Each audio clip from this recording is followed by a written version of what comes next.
menyenangkanmu,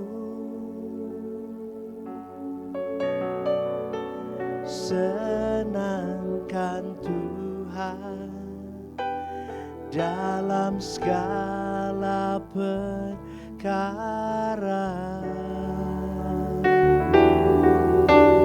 Katakan yuk bareng-bareng.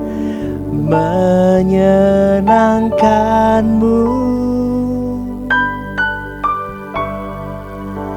senangkanmu ya Tuhan, dimanapun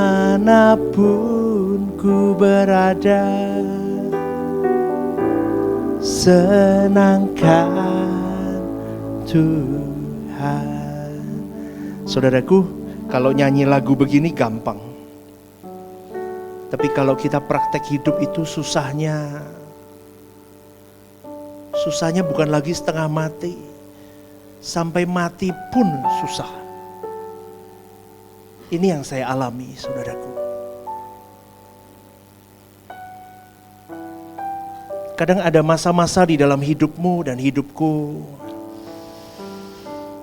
yang boleh kita katakan tidak mudah menjalani hari hidup.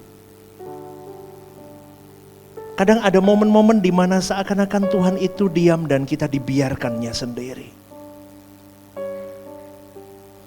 Kita tertabrak ini, nabrak sana, jatuh sini, jatuh sana. Dan itu kita alami semua. Saya percaya yang duduk di tempat ini pasti pernah mengalami hal itu. Ada luka-luka yang kita bawa di dalam pengiringan kita akan Tuhan. Dan tidak mudah kalau berbicara menyenangkanmu. Karena itu bukan hal tentang sikap hidup saja. Tetapi kalau kita sudah simpan di hati luka apapun, kita sudah tidak afdol untuk menyanyikan lagu itu. Maka mengerikan sebetulnya mengiring Tuhan itu sesuatu yang harus dengan sadar, harus dengan kecerdasan, harus dengan keintiman. Sampai kita bisa memetakan hari hidup 24 jam 7 hari. Cek diri kita, observe myself. Benar gak aku bisa nyenengin Tuhan? Ya semoga opening begini ini menyadarkan kita semua. Nyanyi itu gampang, merenungkan dan melakukan, mencintai Tuhan sampai utuh itu susah, saudaraku. Hari ini saya beri tema khotbah saya, tolong tampilkan. Ketika Tuhan menemukanku di tempat yang terlupakan. Saya mencoba merenungkan renungan ini, saudaraku, dari sebuah tokoh Alkitab yang sangat terkenal. Yang dia tidak diizinkan masuk ke tanah perjanjian karena dia marah dan dia memukulkan tongkatnya. Siapa itu? Musa. Saya mencoba merenung di hadapan Allah apa yang akan saya sampaikan hari ini. Tuhan taruh saya ini. Musa dengan tongkatnya. Judulnya dulu. Ketika Tuhan menemukanku di tempat yang terlupakan. Hari ini saya tidak khotbah, saya cerita, saudaraku. Biasanya tak khotbahin toh. Hari ini saya cerita, jangan bobo ya. Ya. Ada luka yang tidak terlihat oleh mata manusia. Luka karena kegagalan. Luka karena harapan yang tidak tercapai. Luka karena merasa hidup tidak berjalan seperti yang pernah dibayangkan. Dan seringkali luka yang paling dalam bukanlah ketika kita kehilangan sesuatu, saudaraku. Tetapi ketika kita mulai merasa bahwa hidup kita tidak lagi berarti. Mungkin itulah penggambaran yang pernah dirasakan oleh Musa. Ketika masih muda, Musa adalah seseorang yang memiliki masa depan yang begitu gemerlap, cerah, dan luar biasa. Kita tahu bahwa seorang Musa dibesarkan di istana Mesir, kerajaan terhebat pada zamannya di zaman itu. Musa mendapatkan pendidikan terbaik di zamannya. Dia hidup di dalam kemewahan yang tanpa batas hari itu. Dia kenal strategi perang, dia diajari oleh Mesir bagaimana strategi perang, bagaimana pemerintahan, bagaimana ilmu pengetahuan, bagaimana budaya-budaya Mesir. Musa memiliki semua talenta itu. Secara manusia, saudaraku, semua orang ketika melihat Musa muda hari itu, semua orang akan berkata, anak muda ini akan menjadi orang besar suatu hari nanti. Tapi Tuhan punya cara yang berbeda untuk membentuk seorang hamba Tuhan. Suatu hari Musa melihat seorang Mesir memukul orang Ibrani. Dia sadar dia bukan bagian dari orang Mesir, dia orang Ibrani. Maka ketika dia melihat ada orang Ibrani dipukul oleh orang Mesir, ada api dalam dirinya yang mulai muncul. Dia rindu membela bangsanya. Tapi yang menjadi masalah adalah dia melakukan pembelaan itu dengan caranya sendiri. Dia bunuh orang Mesir itu. Dan itu tidak mudah. Firaun mendengar akan hal itu. Dan sejak hari itu, saudaraku, hidupnya mulai berubah. Ketika Firaun berikhtiar untuk membunuh Musa, dan Musa ketakutan, dia lari sampai ke kota Midian hari itu. Ia lari menjadi buronan. Dia kehilangan everything dalam hidupnya. Istana yang dulu mungkin menjadi rumahnya, kini menjadi tempat yang tidak bisa dia datangi lagi. Saudaraku, bayangkan bagaimana hati perasaan Musa ketika dia meninggalkan Mesir hari itu. Bayangkan perjalanan Musa ketika dia meninggalkan tempat di mana dia kecil sampai besar, sampai dia dididik 40 tahun dia ada di tempat itu dan dia harus meninggalkannya. Saya mencoba merenungkan akan keadaan hari itu. Mungkin saat berjalan menuju padang gurun ke kota Midian, saya percaya ribuan pikiran memenuhi pikiran Musa. Apa yang terjadi dalam hidupku habis ini? Bukankah aku seorang pemimpin seharusnya? Tapi aku hari ini seorang pelarian. Bagaimana dengan nasib hidupku? Aku dulu tinggal di istana dengan segala fasilitasnya. Dan sekarang aku tidak punya apa-apa. Saudaraku, dan yang paling menyakitkan dalam hidup, seringkali bukanlah kehilangan harta, tetapi kehilangan gambaran tentang diri kita sendiri. Saya percaya hari itu Musa mengalami hal itu. Dia kehilangan gambaran tentang dirinya sendiri. Karena dia sendiri pun mungkin bingung dengan keadaan hidupnya.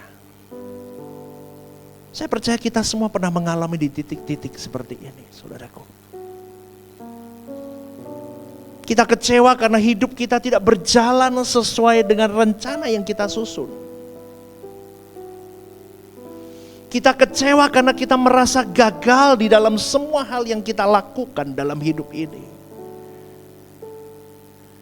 Dan kita kecewa merasa kesempatan emas sudah berlalu dalam hidup kita. Tahun demi tahun berlalu, saudaraku. Dan Musa dipertemukan oleh Yitro. Anak Yitro itu dipinang oleh Musa. Musa menikah. Musa punya keluarga. Dulu seorang pangeran, seorang jenderal perang, dia dilatih dengan begitunya. Tapi setelah dari pelarian itu, dia bukan siapa-siapa. Tiap hari hanya menggembalakan domba milik mertuanya. Tiap hari yang dilakukan Musa. Coba bayangkan saudaraku, dari sebegitu hidupnya, dia habis hidupnya sampai hari demi hari dia hanya menggembalakan domba. Hidup berjalan biasa, sangat biasa. Tidak ada mujizat, tidak ada pelayanan besar, tidak ada panggung, tidak ada sorotan atas Musa. Tidak ada prestasi yang dicatat sejarah dalam hidup Musa setelah pelariannya. 40 tahun saudaraku, bayangkan itu. Bayangkan 40 tahun Musa melakukan hal yang sama, menggembalakan domba mertuanya. Saya percaya saudaraku, dia pasti menjadi orang yang merasa sangat gagal. Sangat rapuh, sangat tidak ada arti lagi hidup itu. Bangun pagi, mengiring domba, mencari padang rumput, pulang sore, terus repeat, ngulang lagi. Dan lagi itu hidup Musa. Kadang-kadang hidup kita juga seperti itu saudaraku. Kita berdoa, kita meratap kepada Tuhan. Tidak ada perubahan. Kita berdoa puasa di hadapan Allah, tidak ada perubahan. Aku setia Bapakku, aku mengiringmu sampai sebegininya, aku setia. Tapi kita tidak melihat hasil.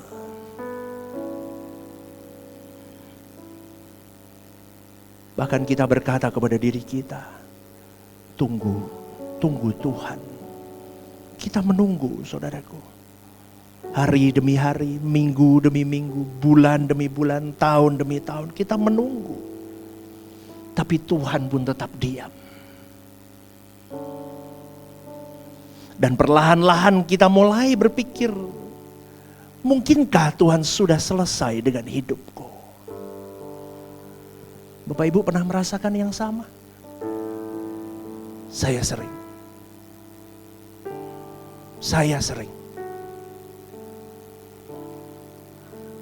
Duduk bertahun-tahun berjuang, berbulan-bulan berjuang, seakan-akan akan ada sesuatu datang dari Tuhan. Kalimat ini saya sendiri yang saya tulis saudaraku, ini kalimat saya. Saya pernah tampil dalam hati saya berkata begini, mungkin Tuhan sudah selesai dengan hidupku.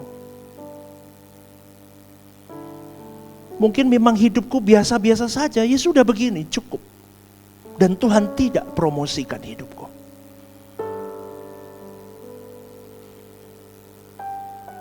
Kadang terbersit juga di kepala saya, di hati saya, mungkin aku tidak akan pernah dipakai Tuhan untuk hal-hal besar. Ya udah begini aja.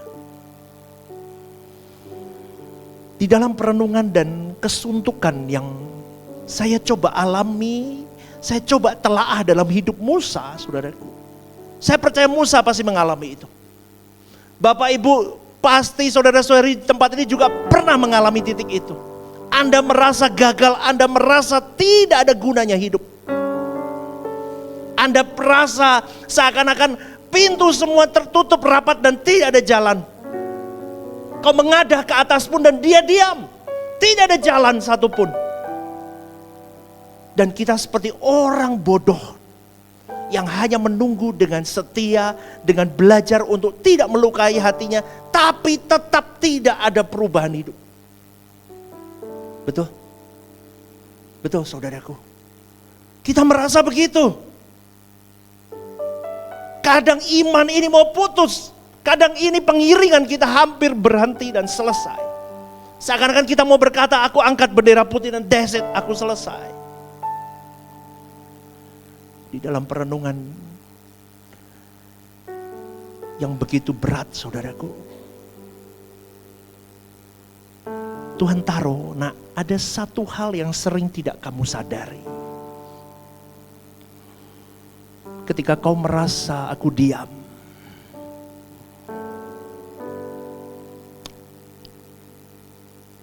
Sebenarnya aku sedang bekerja paling dalam hidupmu.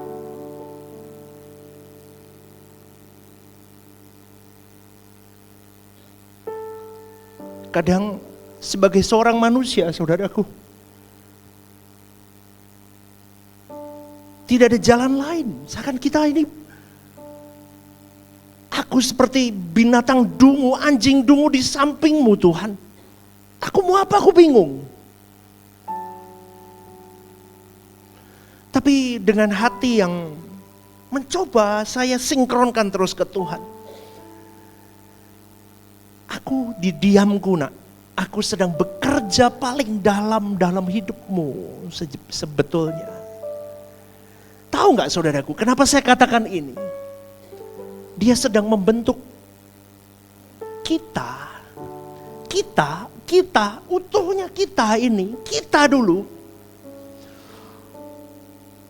Sampai dia puas. Dia mudah memberi kita berkat, memberi kita jalan keluar, memberi kita promosi, memberi kita ini dan itu mudah buat Tuhan. Tapi dia tidak mau kita rusak ketika kita menerima itu semua dan terhilang dari hadapannya. Dan seringkali Tuhan taruh kita hal-hal yang sulit yang membuat kita seakan, Lord, I'm afraid, aku takut. Kadang sampai di titik itu, saudaraku, Tuhan izinkan. Ternyata Tuhan mau bentuk kita. Diri kita dibentuk oleh Dia. Ditenun dari semua masalah hidup itu, saudaraku. Aku mau kau bersamaku sampai di kekekalan. Ini jalannya. Kadang kita yang meronta, saudaraku. Saya mencoba merenungkan apa yang dialami Musa. Saya percaya Musa mengalami hal itu. Dan saya masih ingat Abraham pun mengalami hal itu. Saya sempat lihat potongan film tentang Abraham. Sarah itu sampai ngomong, Tuhan macam apa yang minta anak ini? Tapi Abraham berjuang untuk tetap stay fokus untuk dia. Coba saudaraku, kalau kita lihat orang yang mengiring Tuhan radikal sungguh-sungguh, dia tidak akan diminta yang biasa-biasa saja. Dia diminta sampai di titik berkorban dan itu sakit. Bahkan sampai hidupmu, bahkan sampai nyawamu pun dia minta. Itu baru Kristen, saudaraku. Maka sekali lagi saya katakan, tak mudah mengiring Tuhan. Karena Tuhan lebih fokus pada karakter daripada pencapaianmu. Tuhan lebih peduli siapa diri kita daripada apa yang kita lakukan. Karena Dia sayang kita, Dia hajar kita. Karena kita sayang kepada anak-anak kita, kita hajar anak-anak kita. Setuju Bapak Ibu? Betul? Karena aku mengasihimu nak, ku hajar kau supaya kau tahu betapa berharganya setiap hajaran yang ku berikan kepadamu. Tapi hari ini kita sedang dihajar dan kita tidak bisa terima itu. 40 tahun di padang gurun bukanlah waktu yang terbuang. 40 tahun itu adalah ruang operasi yang Allah lakukan untuk Musa. Di sana Tuhan menghancurkan semua kesombongan Musa. Tuhan mengikis ambisinya. Dia membunuh semua keakuan dirinya. Dan di situ Tuhan melepaskan ketergantungannya kepada kemampuan dirinya. Kenapa saya bisa katakan itu? Saya sadar saudaraku, seorang panglima, seorang orang hebat, seorang orang cerdas, seorang yang berpengalaman dan hidup nikmat selama 40 tahun. Tidak akan dengan mudahnya dia bisa melepaskan karakter-karakter buruknya. Betul saudaraku? Butuh waktu panjang untuk merubah seorang Musa menjadi pribadi hamba Allah. Begitu juga dengan kau dan saya. Tidak mudah saudaraku. Kalau kau mau dipakai Tuhan, kau harus berani. I give it to you my life.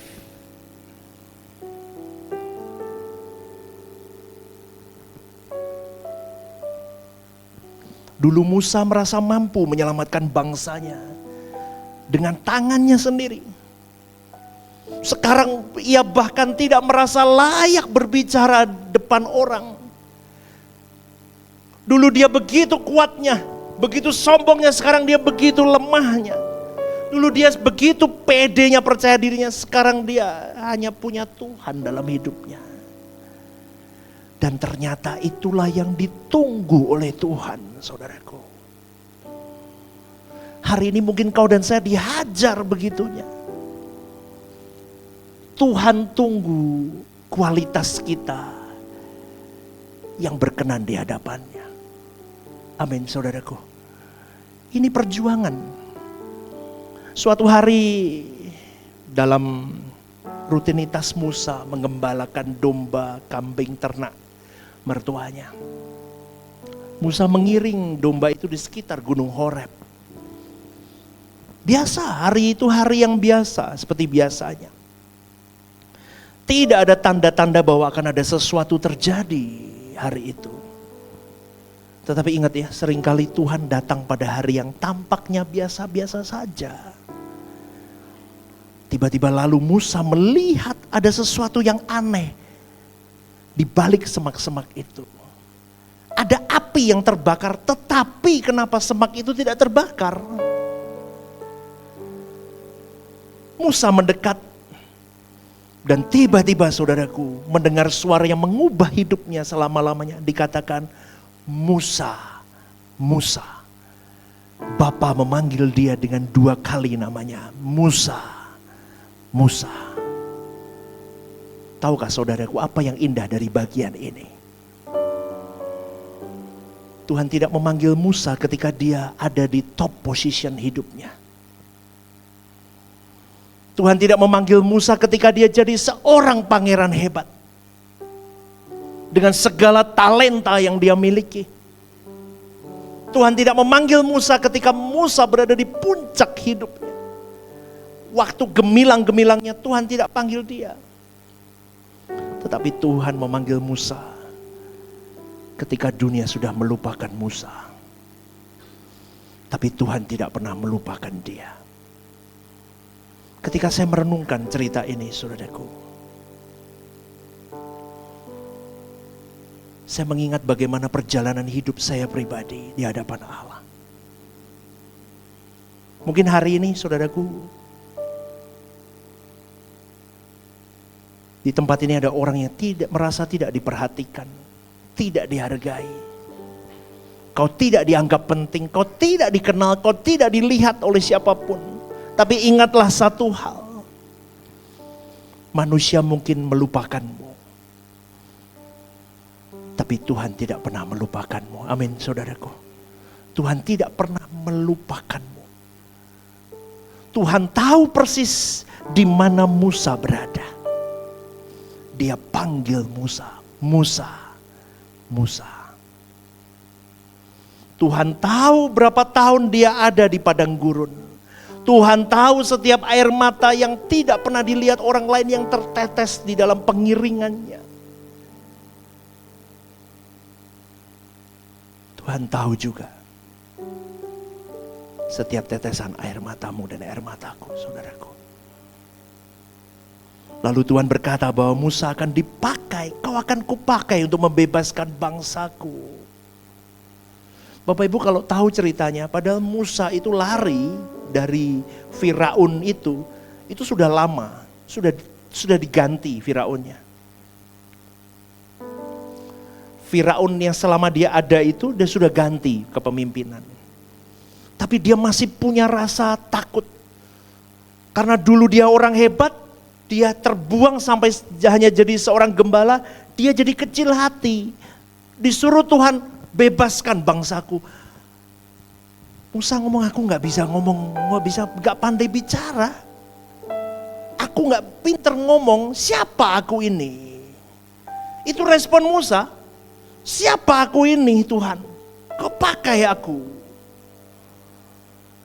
Kalimat ini menunjukkan betapa berbedanya Musa dulu dengan Musa sekarang. Dulu dia merasa bisa, sekarang dia merasa gak bisa.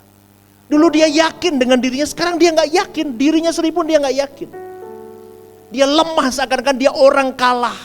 Psikologinya kena, dia seperti orang yang sudah kalah dalam hidup. Berapa banyak dari kita seperti itu? Dulu aku jaya, dulu aku sukses, dulu aku pengusaha, dulu aku orang punya uang. Hari ini kita gak punya apa-apa. Seakan kita psikologi kita kena dan kita seperti orang kalah. Itu saya alami saudaraku. Seakan aku kalah Tuhan, aku orang gagal. Tahukah saudaraku? Tuhan tidak menjawab dengan menjelaskan kemampuan Musa. Tuhan tidak berkata, Musa kamu bisa, Musa kamu berbakat. No, tapi Tuhan berkata, aku akan menyertai engkau. Kata Tuhan kepada Musa, aku akan menyertai engkau. Tapi Musa berkata, siapa aku Tuhan? Aku akan menyertai engkau. Saudaraku, rahasia keberhasilan pelayanan itu bukan kemampuan manusia.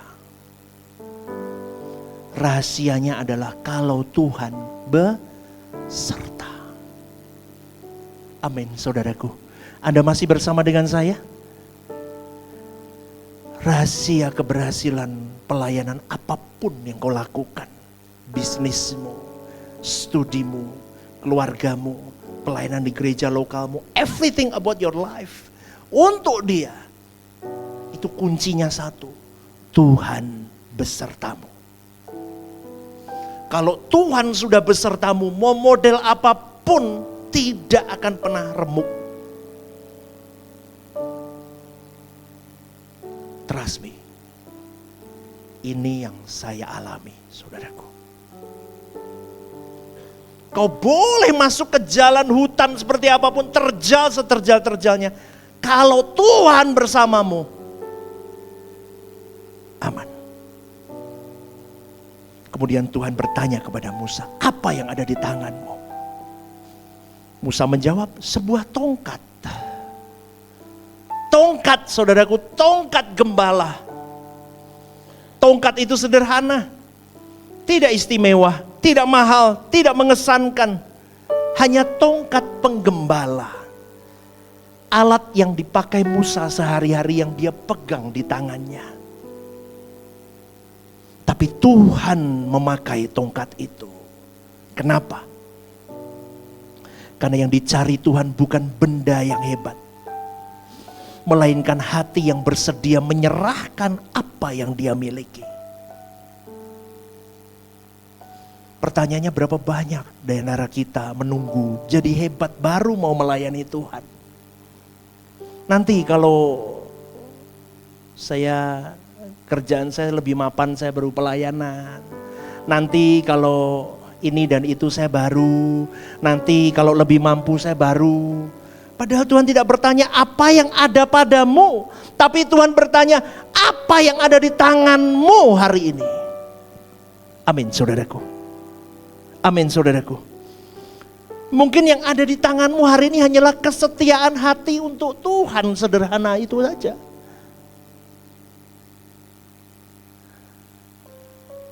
Mungkin yang ada di tanganmu hari ini hanyalah hati yang mau belajar melayani hati Bapa.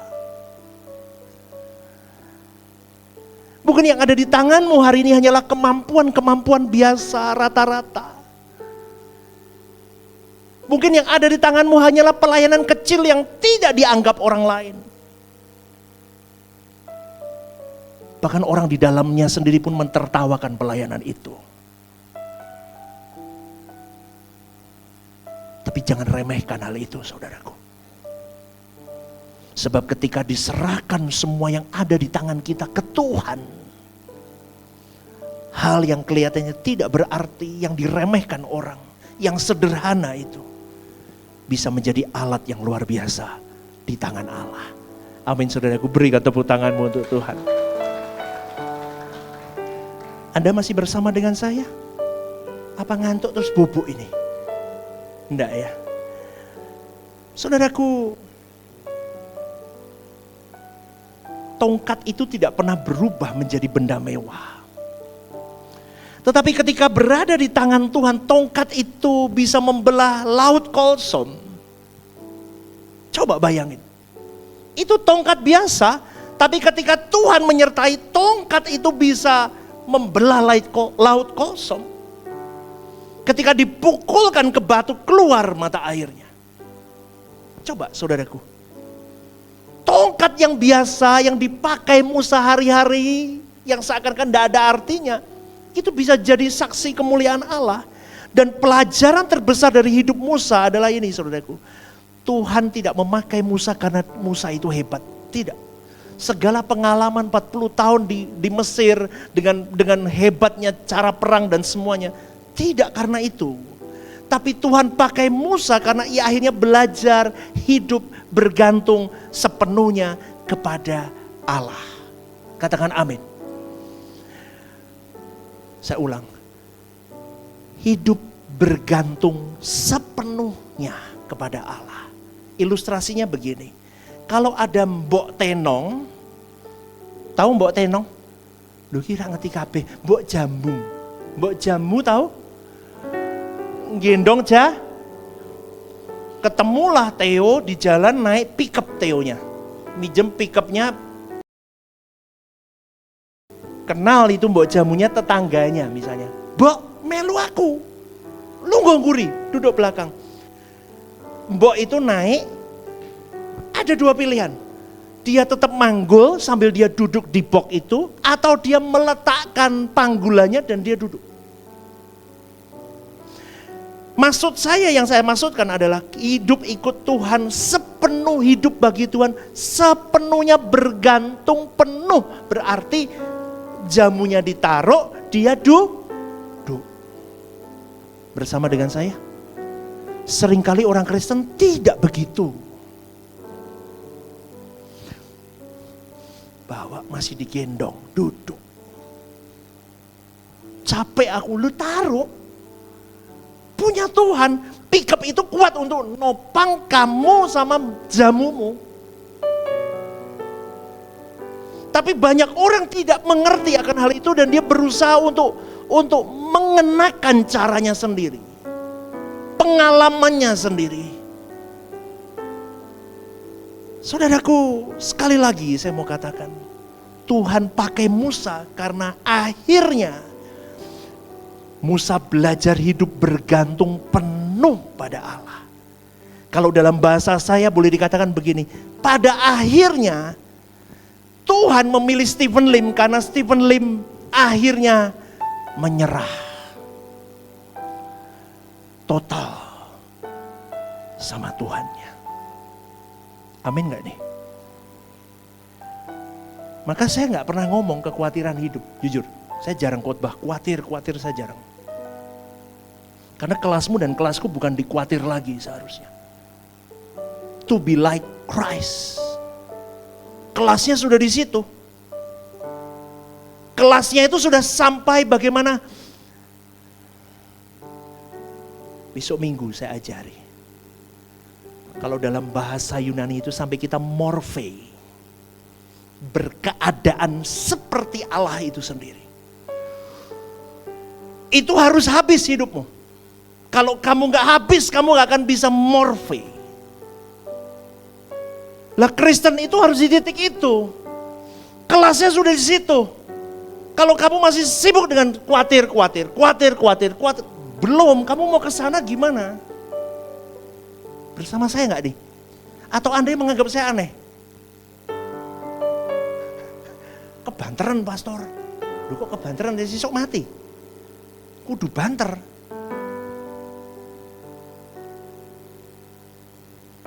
Saudaraku, Musa diajak ke situ. Semua tokoh iman diajak Tuhan sampai di titik nyerah hidupnya dengan kekuatannya sendiri. Dia butuh Tuhan saja. Dia gandul Gusti saja. Dia gak bisa hidup tanpa Tuhan. Maka ini berbicara tentang apapun yang ada di dalam hidupmu hari ini. Kemampuanmu, waktumu, talentamu, pekerjaanmu, pelayananmu, bahkan pengalaman-pengalaman hidupmu. Itu harus kau serahkan untuk Dia. Amin gak, Di? Halo? Itu tongkat yang ada di tanganmu hari ini. Pekerjaanmu, pelayananmu, waktumu, pengalaman hidupmu, itu tongkat yang ada di tanganmu. Kalau kau pakai kekuatanmu begitu-begitu aja. Tuhan tidak bertanya apa yang tidak dimiliki Musa. Tuhan bertanya apa yang di tanganmu. Tuhan tanya hari ini sama kita semua, apa yang ada di tanganmu, nak? Karena seringkali kita fokus pada kekurangan kita, sementara Tuhan ingin memakai apa yang sudah ada pada kita. Amin, saudaraku. Karena tongkat itu melambangkan seluruh hidup yang kita miliki. Tongkat itu adalah, tongkat Musa itu paling dekat sama Musa. Dia pegang terus, gambarnya dong. Gambarnya tongkat. Dia pegang terus, dekat sama dia. Ini lambang, saudaraku. Itu hal yang penting dalam hidupmu. Apa seluruh hidupmu hari ini? Apa tongkatmu? Talentamu? Kau diberi Tuhan banyak talenta dan kau tidak pakai itu. Suatu hari di pengadilan Allah kau harus bereskan itu di hadapan Allah. Kenapa kau tidak pakai untuk memuliakan aku? Ingat saudaraku, mumpung masih ada waktu. Ketika Musa melemparkan tongkatnya atas perintah Tuhan. Lemparkan tongkat itu, berubah jadi ular. Itu ada maknanya, artinya apa? Musa diajar untuk melepaskan kendali atas hidupnya sendiri. Lemparkan tongkatmu, lemparkan pegangan hidupmu, lemparkan. Dan selama tongkat itu masih dia pegang oleh Musa, itu hanya tongkat mati biasa. Tetapi ketika dia berani dilepaskan oleh Musa, diserahkan kepada Tuhan, tongkat itu berubah jadi alat mujizat Tuhan. Demikian pula hidupmu dan hidupku, katakan amin saudaraku. Kita punya banyak tongkat yang Tuhan titipkan dalam hidup kita, tapi kita pegang kuat-kuat, kita tidak mau serahin ke Tuhan. Selama hidup kita masih dikuasai keinginan sendiri, potensi kita pasti terbatas. Saya mencoba merenungkan itu saudaraku, berkali-kali dalam setiap perenungan, kenapa Tuhan? Saya temukan renungan ini. Tetapi setiap kali kita serahkan ke Tuhan, ini milikmu kok Tuhan, udah. Aku serahin, udah. Percayalah saudaraku, ketika kita berani menyerahkan, semua tongkat kita akan dipakai untuk tujuan-tujuan ilahi. Katakan amin. Semua hal, pekerjaanmu, pernikahanmu, pelayananmu, semua, everything in your hand ketika kau berikan kepada Tuhan, semua akan dipakai untuk tujuan ilahi yang mulia. Karena tongkat itu melambangkan penyerahan diri ketika kita berani melepaskannya. Saudaraku, tadi saya katakan tongkat itu bisa membelah laut. Air bisa keluar dari batu itu. Tulah terjadi di Mesir karena tongkat itu. Ini mengajarkan bahwa kuasa orang percaya bukan berasal dari dirinya sendiri. Power dari seseorang manusia yang disebut sebagai anak Allah yang takut akan Tuhan itu datang dari Sang Pemilik hidup itu, yang menyertai langkah hari-hari hidupnya. Katakan amin saudaraku. Tuhan tidak mencari manusia hebat. Tetapi Tuhan sedang mencari orang-orang yang berani menyerahkan hidupnya dan dipakai menjadi alatnya yang luar biasa. Tongkat itu melambangkan otoritas dari Allah. Ketika tongkat Musa itu di tangan Musa, seakan-akan sederhana, itu hanya tongkat gembala. 40 tahun di padang gurun dia pegang itu. Seringkali kita ingin dipakai Tuhan secara maksimal, optimal, tetapi tidak menghargai proses pembentukan yang panjang itu. Tongkat itu melambangkan proses panjang yang harus membentuk hidupmu dan hidupku, saudaraku. Karena kau dan saya dibentuk karakternya sampai sempurna.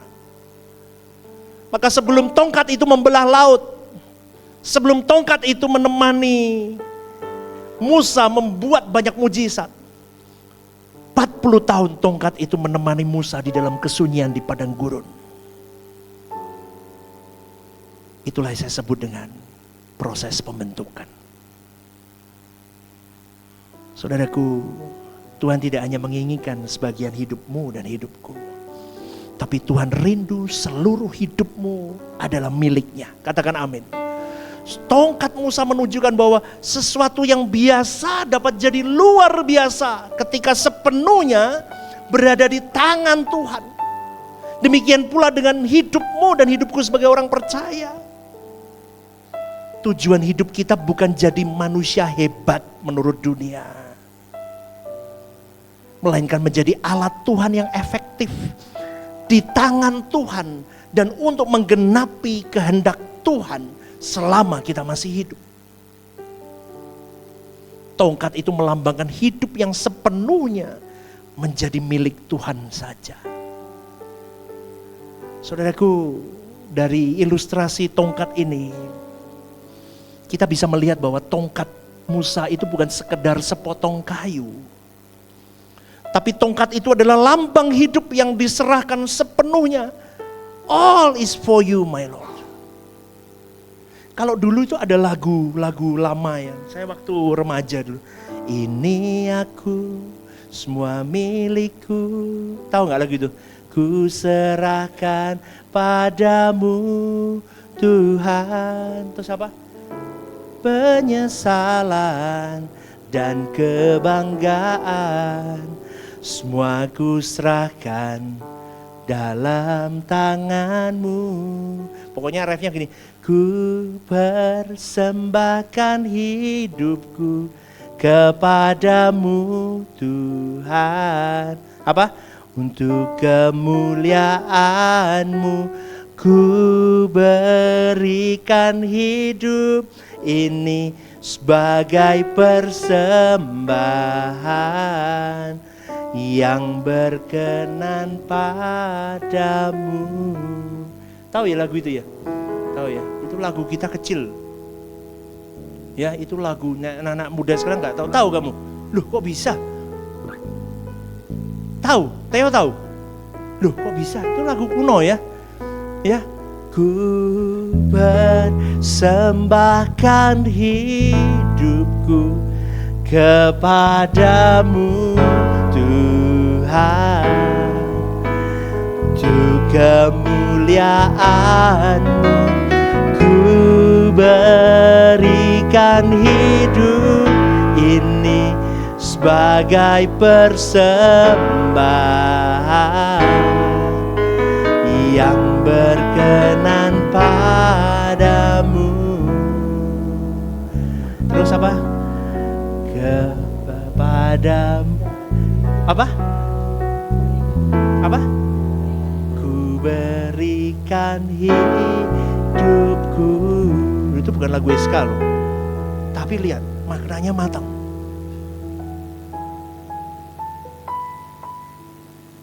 Sekarang pertanyaannya, seberapa banyak kau persembahkan hidupmu untuk Tuhan?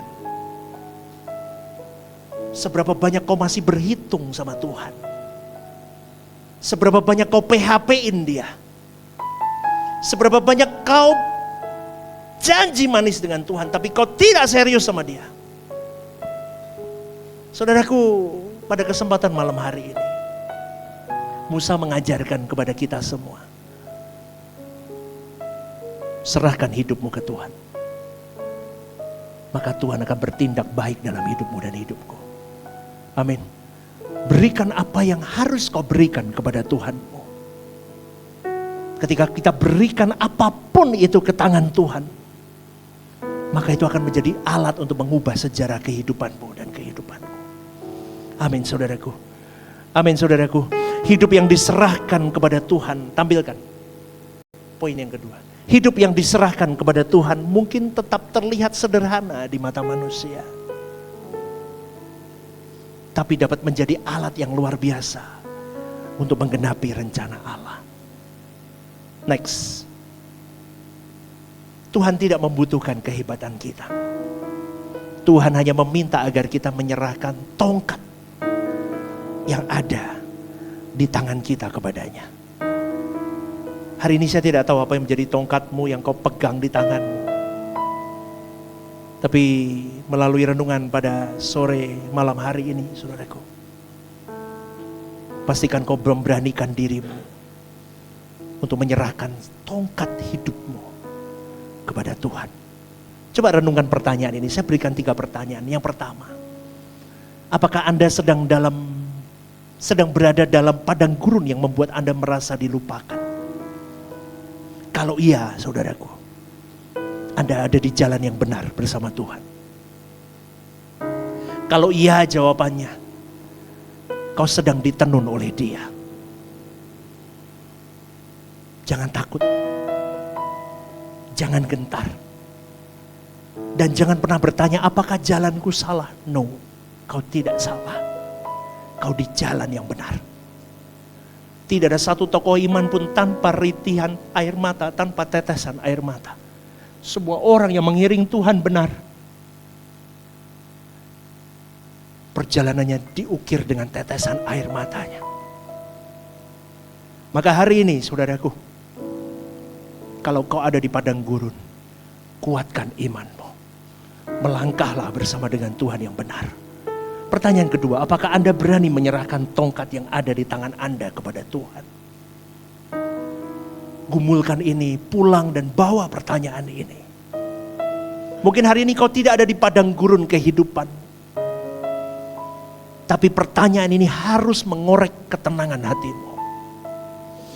Apakah kau masih membawa tongkat dan itu tidak mau kau serahkan kepada Tuhan?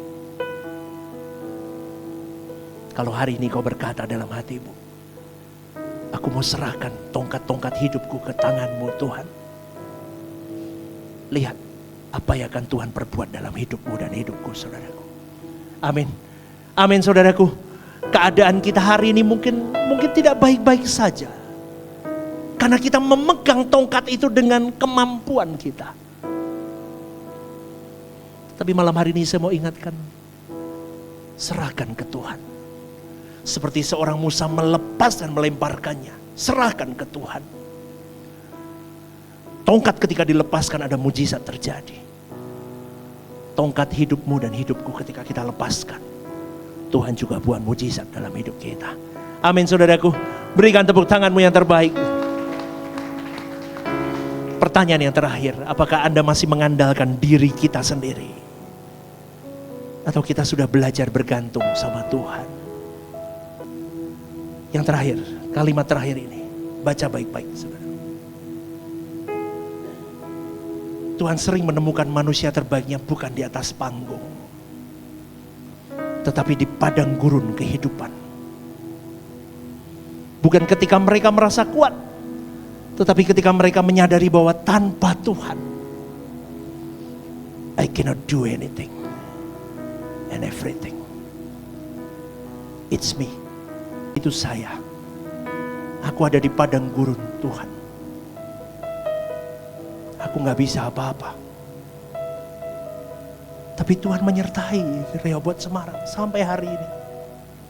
Berjuanglah. Ini bukan gereja muda, tapi ini gereja yang benar. Ini bukan gereja yang spektakuler, tapi ini gospel center. Saya ajak Anda dalam Injil yang benar. Aku menderita mengiring Kristusku. menyenangkan hati Bapakku. Saya rindu semua yang ikut pelayanan bersama dengan saya. Kau tidak sambil santai. No, kau bukan penonton.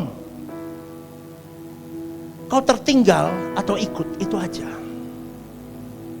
Berjuanglah. Saya rindu suatu hari Rehoboth Semarang mengalami waktunya Tuhan dan menjangkau banyak jiwa. Amin. Berikan tepuk tanganmu untuk Tuhan. Mari bangkit berdiri. Shalom saudaraku yang terkasih di dalam Tuhan. Ada program baru yang bernama Are You Okay? Ini adalah program yang memang diadakan bagi saudara-saudari yang rindu atau ingin didoakan. Mungkin saudara-saudari sedang mengalami pergumulan-pergumulan hidup yang sulit, yang berat, menghadapi masalah-masalah yang tidak mudah. Saudara-saudari bisa klik di formulir online yang tertera atau scan barcode di situ. Anda bisa tuliskan di sana apa yang menjadi pergumulan masalah Anda yang ingin didoakan. Tujuannya satu, Anda tidak merasa sendiri. Saya sendiri akan mendoakan beserta tim yang akan menangani ini. Saya akan mendoakan di dalam mesbah-mesbah doa kami. Tujuannya satu, supaya saudara-saudari merasa ada yang support, tidak sendirian berjalan menghadapi beratnya kehidupan. Ini kerinduan saya, kita berbagi kasih secara nyata, dan kiranya program baru ini bisa menjadi berkat untuk kita semua. Tuhan Yesus memberkati.